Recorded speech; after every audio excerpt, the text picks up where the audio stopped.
મધ્ય ગુજરાતથી સૌરાષ્ટ્રને જોડતો મહીસાગર નદી પરનો 45 વર્ષ જૂનો ગંભીરા બ્રિજ આજે વહેલી સવારે તૂટી પડતા હાહાકાર મચી ગયો છે। તાત્કાલિક રેસ્ક્યુની કામગીરી શરૂ કરી દેવામાં આવી છે અને રેસ્ક્યુની કામગીરી બાદ તુરંત જ પ્રતિક્રિયાઓ આવવાની પણ શરૂ થઈ ગઈ છે। વિપક્ષના નેતાઓ રોષ ઠાલવી રહ્યા છે, જ્યારે સત્તા પક્ષના નેતાઓ પોતાના પક્ષ તરફથી સફાઈ આપી રહ્યા છે। કોણે શું આક્ષેપ કર્યા, કોણે શું સફાઈ આપી, બધી જ વિગતો મેળવી આ અહેવાલમાં। મધ્ય ગુજરાતથી સૌરાષ્ટ્રને જોડતો મહીસાગર નદી પરનું 45 વર્ષ જૂનો ગંભીરા બ્રિજ આજે વહેલી સવારે તૂટી પડતા હાહાકાર મચી ગયો છે। આ ઘટનામાં બ્રિજ ઉપરથી પસાર થઈ રહેલા 2 ટ્રક, એક બોલેરો જીપ સહિત 4 વાહનો 2 કાંઠે વહેતી મહીસાગર નદીમાં ખાબક્યા હતા, જેમાંથી 2 વ્યક્તિઓના મોત થયાના સમાચાર સામે આવ્યા છે, જ્યારે 8 લોકોને રેસ્ક્યુ કરીને બચાવી લેવાયા છે। આ ઘટના બનતા મુજપુર સહિત આસપાસના ગામના લોકોના ટોળેટોળા સર પર ઉમટી પડ્યા હતા। તે સાથે જ પાદરા પોલીસે પણ ઘટના સ્થળે દોડી જઈને કાર્યવાહી હાથ ધરી હતી। ઉલ્લેખનીય છે કે સુસાઇડ પોઈન્ટ તરીકે કુખ્યાત આ બ્રિજ તૂટતા આણંદથી વડોદરા, ભરૂચ અને અંકલેશ્વરનો સંપર્ક તૂટી ગયો છે અને ભારતીય જનતા પાર્ટીની હાલ જ્યારે ગુજરાતમાં સત્તા છે, ત્યારે વિપક્ષના જે નેતાઓ છે તે પોતાની પ્રતિક્રિયાઓ આપી રહ્યા છે। આમ આદમી પાર્ટીના પ્રદેશ પ્રમુખ જે છે ઈશુદાન ગઢવી, તેમણે પણ આ બ્રિજને લઈને પોતાનો રોષ ઠાલવ્યો છે। સાંભળીએ શું કહી રહ્યા છે ઈશુદાન ગઢવી। આજે ગુજરાતમાં ફરી એકવાર મોટી દુર્ઘટના ઘટી છે। આ દુર્ઘટના માનવ સર્જિત દુર્ઘટના છે। સૌરાષ્ટ્રી મધ્ય ગુજરાતના જોડતો બ્રિજ, જે પાદરાના મુજપરા પાસે ગંભીરા બ્રિજ છે, એ તૂટી પડ્યો અને 4 વાહનો, ટ્રકો અને પિકઅપ વાન સહિત 4 વાહનો નદીમાં ખાબકી પડ્યા।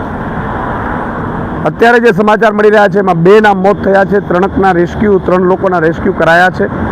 જેના મૃતકો છે એમને ભગવાન એમની આત્માને ભગવાન શાંતિ અર્પે અને ઘાયલોને તુરંત સ્વસ્થ થાય એવી મારી ભગવાનને પ્રાર્થના છે। પણ એક આમ આદમી પાર્ટીના એક સૈનિક તરીકે મારી એક સવાલ છે સરકારને અને ભાજપના નેતાઓને। ટેક્સ જનતા ભરે, ટેક્સ જનતા એટલા માટે ભરે કે તમને એને વ્યવસ્થા આપો સુદજ, અને વ્યવસ્થા આપવાને બહાને તમને નાણાં આપે અને એ નાણાં ભ્રષ્ટાચાર કરીને તમે ખાઈ જાઓ અને પાછા મરે પણ જનતા। આ જનતા ક્યાં સુધી આ ભાજપના ભ્રષ્ટાચારનો ભોગ બનતી રહેશે? આજે કોઈને ત્યાં બ્રિજ ઉપરથી નીકળવું કે બ્રિજ નીચેથી નીકળવું એ અસલામતી ફીલ થાય છે ભાજપના રાજમાં। આ ભાજપે કેવું ગુજરાત બનાવ્યું છે કે જે ગુજરાતમાં લોકો બ્રિજ નીચે ઊભા રહેતા પણ ડરે છે અને બ્રિજ ઉપર ચાલતા પણ ડરે છે। યાર, બ્રિજના બ્રિજ તૂટી જાય અને એ પણ ગંભીર રીતે 2 ભાગ થઈ જાય બ્રિજના, ત્યાં સુધી એમણે એક તો ભ્રષ્ટાચાર કર્યા, બીજા નંબરમાં એ જર્જરિત બ્રિજ છે કે નહીં એની ચકાસણી કોણ કરશે? એ જર્જરિત તો વાહન વ્યવહાર બંધ કેમ ન કર્યું? આ તમામ સવાલ સરકારની સામે ઉપસ્થિત થઈ રહ્યા છે। અમે નિષ્પક્ષ તપાસની માંગ કરી રહ્યા છીએ અને બીજી વાર કોઈ પણ નાગરિકનો આવી રીતે મોત ન થાય એની પણ અમે સુદૃઢ વ્યવસ્થા થાય એવી માંગ કરી રહ્યા છીએ। અને સાથે સાથે મુખ્યમંત્રીને કહેવા માંગીએ છીએ કે માત્ર ભોળપણથી રાજ્ય નથી ચાલતું, ભોળપણથી ઘર પણ નથી ચાલતું। જો તમે આ રાજ્ય ચલાવવાને સક્ષમ ના હો તો તમારે રાજીનામું આપી દેવું જોઈએ। લોકો મરી રહ્યા છે તમારા રાજમાં અને તમારા ભ્રષ્ટાચારના કારણે અને તમારા આ ખાડાકારના કારણે લોકો મરી રહ્યા છે। તમને 161 આવી એટલે એમ છે કે વિપક્ષ છે જ નહીં, કંઈ વિપક્ષ વગરનું ગુજરાત થઈ ગયું એટલે તમને મજા પડી ગઈ એવું લાગે છે। પણ આમ આદમી પાર્ટીનો એક સૈનિક આગામી સમયમાં આ મુદ્દા પણ રસ્તા ઉપર ઉઠાવશે। ગંભીરા બ્રિજની આ દુર્ઘટનાને લઈને ઋષિકેશ પટેલની પણ પ્રતિક્રિયા સામે આવી છે। સાંભળીએ તેઓ શું કહી રહ્યા છે।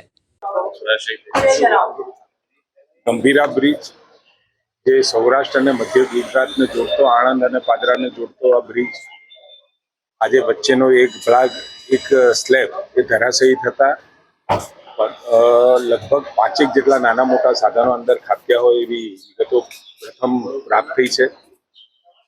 3 જણના મૃત્યુ થયા છે, 5 જણને આપણે રેસ્ક્યુ કર્યા છે અને 5-6 જણા જે સારવાર કરી અને એમને રજા પણ આપી છે અને 5-6 સારવાર હેઠળ છે।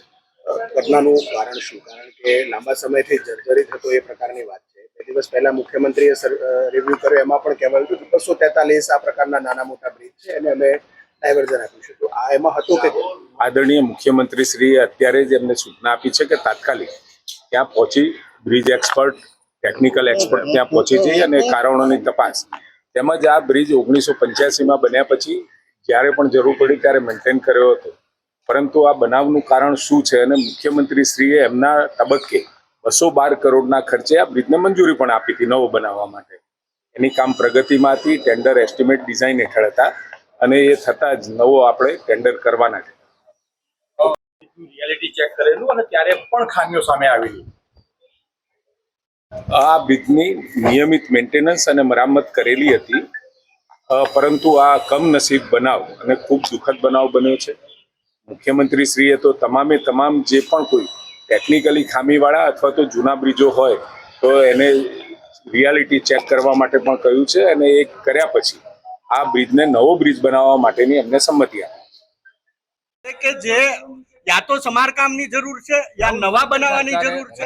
નવા 20 બની રહ્યા છે, જેને જર્જરિત થતા એના ટ્રાફિક બંધ કરી દીધો હતો અને એના પર અત્યારે નવા બ્રિજનું કામ ચાલુ છે. તો એ 248 બ્રિજ પરમ દિવસના તમારા સમીક્ષા બેઠકમાં હતા કે ભાઈ જ્યાં નાની મોટી ખામી છે તેનું સમારકામ છે, ડાયવર્ઝન આપવા પડે છે. આ બ્રિજ એમાં હતો કે નહોતો? કારણ કે 248 તમે કર્યા છે તો આ કેમ ચાલુ રાખવું પડે તમારે? ના, આ બ્રિજનું रिपेयरिंग पड़ी है। हिंदी में अभी ये अभी मही नदी पे ये ब्रिज पे अभी सुबह एक इंसिडेंट पता लगा है जिसमें एक स्पान डैमेज हुआ है और अभी एक्सीडेंट हुआ, उसका रिपोर्ट हम ले रहे हैं, एक्सपर्ट की टीम भेजी है।